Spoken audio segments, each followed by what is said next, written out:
13 দিয়ে মাল্টিপ্লিকেশনের easy way আজকে আমরা শিখব। 13 দিয়ে মাল্টিপ্লাই কি করে যে কোনো সংখ্যা সেটা যত ডিজিটেরই হোক সেটাকে খুব তাড়াতাড়ি এক লাইনে কিভাবে মাল্টিপ্লাই করা যায় তার একটা সহজ রুলস আছে। আজকে আমরা সেটাই শিখব। যেমন ধরো 4 3 2 7 1 এটা একটা 5 ডিজিট নাম্বার।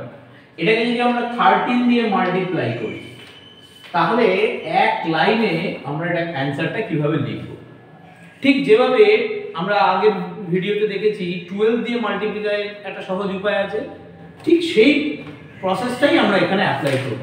তার মানে কি 13 এর ইউনিট ডিজিট 3, এই ইউনিট ডিজিট 3 দিয়ে প্রত্যেকটা ডিজিটকে মাল্টিপ্লাই করব, করার সঙ্গে সঙ্গে তার রাইট সাইডের যে ডিজিটটা আছে সেটা সাম আপ করব, যদি ক্যারি থাকে তাহলে সেটাও সাম আপ করব।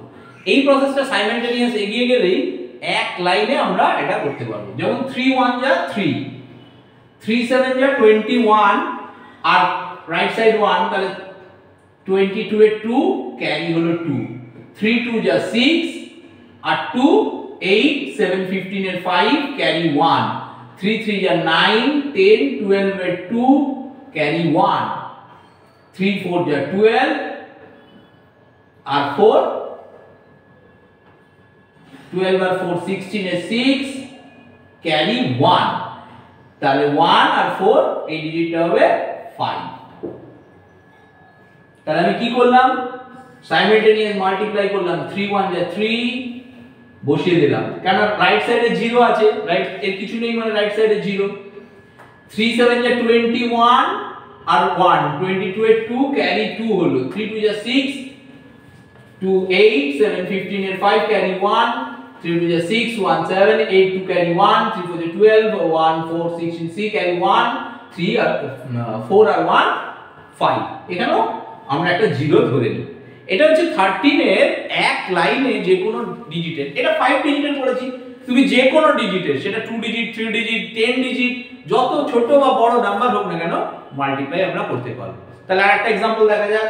ধরো আরেকটা নাম্বার হচ্ছে 27150, এটাকে আমরা 13 দিয়ে মাল্টিপ্লাই করছি। সেক্ষেত্রে আমরা দেখি কি হবে, যদি এই ডিজিটটাকে আমরা 13 দিয়ে মাল্টিপ্লাই করি তাহলে ইউনিট ডিজিট 13 দিয়ে 3 0 0, 3 5 15 15 আর 0 তাহলে হচ্ছে 15 এর 5 ক্যারি 1, 3 1 যা 3 4 5 9, 3 7 যা 21 21 আর 1 22 ক্যারি 2, 3 2 যা 6 6 8 7 15 এর 5 ক্যারি 1 তাহলে 3। এই হলো এটার অ্যানসার। এটা এইভাবে আমরা 11 দিয়ে যেরকম মাল্টিপ্লাই শিখেছি, 12 দিয়ে শিখলাম, আজকে 13 দিয়ে, এটা থার্ড আমরা 13 দিয়ে। এইভাবে যদি তোমরা যে কোনো মাল্টিপ্লাই করো তাহলে যত ফাস্ট হবে অঙ্ক এবং অ্যাকুরেট হবে।